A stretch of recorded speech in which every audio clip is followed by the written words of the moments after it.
Well, this is a massive story just developing. The president of Colombia, Gustavo Petro, is accusing United States officials of murder. He says that in one of these military boat strikes by the United States in the Caribbean, the U.S. killed an innocent fisherman. So you can see this post from Petro here. He says U.S. government officials have committed a murder and violated our sovereignty in territorial waters. Fisherman Alejandro Carranza had no ties to the drug trade, and his daily activity was fishing. The Colombian boat was adrift and had its distress signal up due to an engine failure. We await explanations from the U.S. government.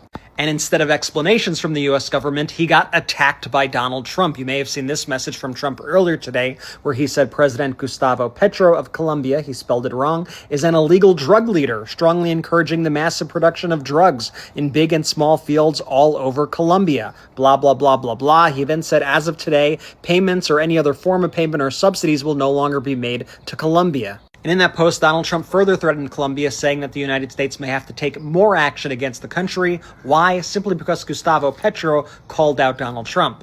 You can see that Petro reposted this tweet right here that says, Trump is a maniac. While waging war in Venezuela, he now threatens to attack Colombia too, although he can't spell it correctly. Trump falsely claims Colombian President Petro is a drug leader. That is a total lie. Now he's threatening sanctions and attacks. Imperial psycho. Meanwhile, Petro wrote the following: the boat attacked September 16th was Colombian, had an engine on top as a sign of damage, and was turned off. Presumably, it was in Colombian waters. Who was there was a lifelong fisherman, Alejandro Carranza, who has not returned to his home. Alert to the Attorney General of the nation. I request to act immediately, grant immediate protection to the victim families, and associate them, if they wish, with the victims of Trinidad and Tobago to initiate legal actions in the world and in the justice system of the United States.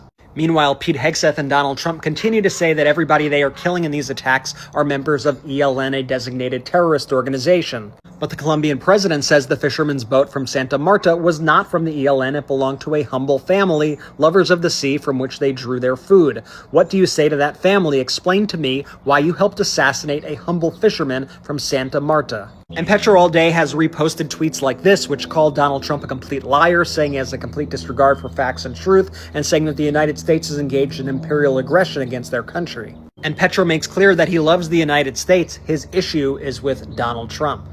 He also remarks that the United States must take responsibility for its role in the drug trade. And he calls the operations of the United States government illegal and criminal.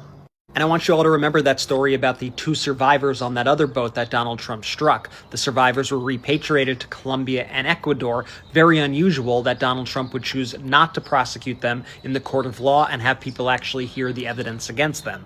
This is escalating quickly. Spread the word and follow along for more.